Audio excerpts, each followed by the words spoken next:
ஆழ்கடலின் ஆழத்தில் ஒளி வீசும் நீல நிற ரோபோ ஒன்று வாழ்ந்து வந்தது. அதன் பெயர் ஆலி. அதன் மெல்லிய நீல நிற உடலுக்குள் ஆர்வமுள்ள மனமும் அனுதாபம் நிறைந்த இதயமும் இருந்தது.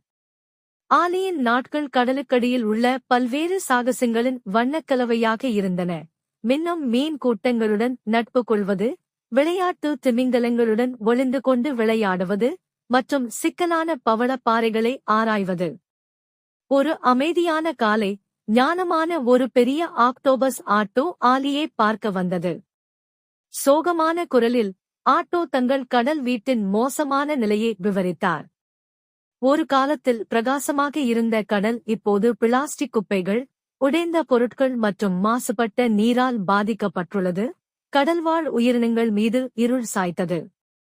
ஆலியின் டிஜிட்டல் இதயம் தனது கடல் நண்பர்கள் துன்பப்படுவதை நினைத்து வலித்தது. ஒரு நம்பிக்கையின் தீபமாக இருக்க வேண்டும் என்ற உறுதியுடன் ஆலி ஒரு பெரிய பணியை தொடங்கியது. அதன் மேம்பட்ட கருவிகளுடன் ஆயுதம் ஏந்தியது. அது கடலின் ஆழத்தில் மூழ்கி கைவிடப்பட்ட பொருட்களை கவனமாக சேகரித்தது. பிளாஸ்டிக் பைகள், உடைந்த பொம்மைகள் மற்றும் சிக்கலான மீன்பிடி வலைகள் அதன் அயராத முயற்சிகளிலிருந்து தப்பிக்கவில்லை.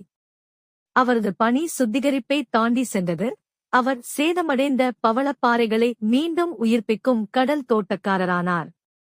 பிரகாசமான பவளத்தின் ஒவ்வொரு மீட்டெடுக்கப்பட்ட பகுதியுடனும் கடலின் சுற்றுச்சூழல் புத்துயிர் பெறத் தொடங்கியது. ஆலியின் ஹீரோயிசம் பற்றிய செய்திகள் கடலில் அலைகளாக பரவியது. அவரது தன்னலமற்ற செயல்களால் ஈர்க்கப்பட்ட மற்ற ரோபோக்கள் மற்றும் கடல் உயிரினங்கள் அவரது போரில் சேர்ந்தன. அவர்கள் ஒன்று சேர்ந்து ஒரு காலத்தில் மாசுபட்ட கடலை செழிக்கும் சரணாலயமாக மாற்றினர்.